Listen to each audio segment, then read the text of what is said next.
आपके साथ ज्योति कनौजिया। आइए रुक करते हैं फटाफट खबरों की ओर। गंगा नदी पर बन रहे पुल के सुपर स्ट्रक्चर दूसरी बार गिरने के बाद सियासत तेज हो गई है। महागठबंधन और भाजपा के नेता एक दूसरे पर निशाना साधने लगे।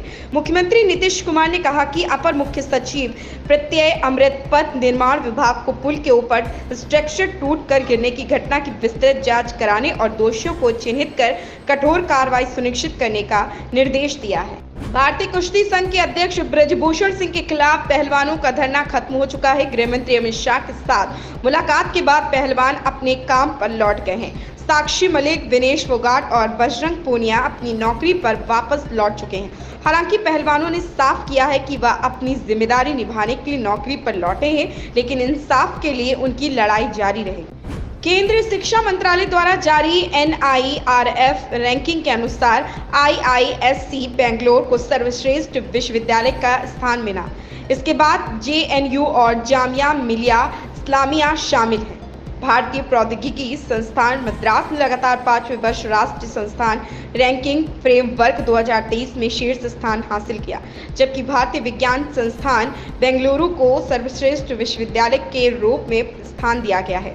SBI रिसर्च ने एक रिपोर्ट में कहा कि भारतीय रिजर्व बैंक इस सप्ताह होने वाली अपनी द्विमासिक मौद्रिक नीति से संबंधित बैठक में रेपो दर में वृद्धि पर रोक जारी रख सकता है। SBI रिसर्च ने एक रिपोर्ट में कहा कि मौद्रिक नीति समिति लंबे समय तक विराम के लिए जाएगी। पश्चिम बंगाल की मुख्यमंत्री ममता बनर्जी के भतीजे सांसद अभिषेक बनर्जी की पत्नी रुचिरा बनर्जी को सोमवार को कोलकाता एयरपोर्ट पर रोक लिया गया।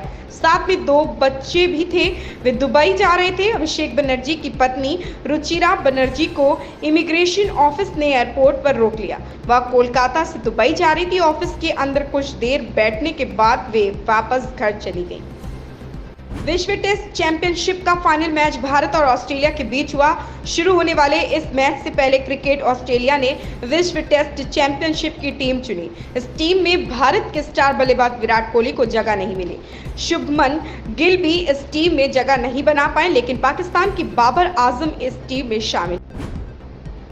ओडिशा के बालासोर में हुए रेल हादसे ने पूरे देश को झकझोर दिया है। रेल हादसे के बाद रेल सुरक्षा को पुख्ता करने की मांग उठ रही है ताकि भविष्य में ऐसी घटना न हो।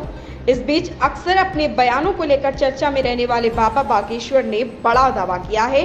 बाबा बागेश्वर ने कहा कि उन्हें देश में घटने वाली बड़ी घटनाओं का संकेत पहले ही मिल जाता। मुख्यमंत्री नीतीश कुमार को रेल बजट याद आता रहता है। बिहार में भाजपा से अलग होने के बाद उन्होंने रेल बजट अलग नहीं रखने पर कई बार केंद्र को आड़े हाथ लिया। इस बार बालासोर ट्रेन हादसे के बाद भी उन्होंने वही बात दोहराई है। उन्होंने कहा कि पहले रेलवे का बजट अलग से होता था, रात भर हाउस में इसके लिए काम होता था। जब बजट पेश होता था कि इतना ज्यादा आकर्षित होता था, लेकिन नई सरकार नरेंद्र मोदी सरकार जब से आई है तो रेलवे का बजट ही खत्म कर दिया। इन लोगों को कोई सेंस नहीं है।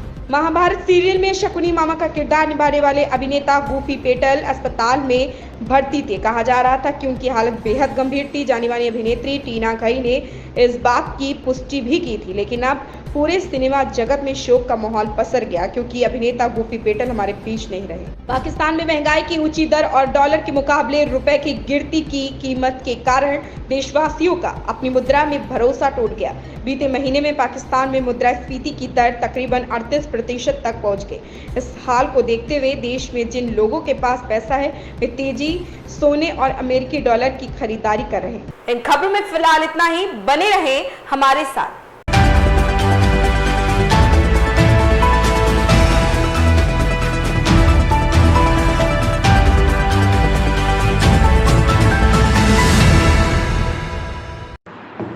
लेटेस्ट अपडेट पाने के लिए हमारे चैनल भारतवर्ष 17 को सब्सक्राइब करें, शेयर करें और बेल आइकन दबाना बिल्कुल ना भूलें।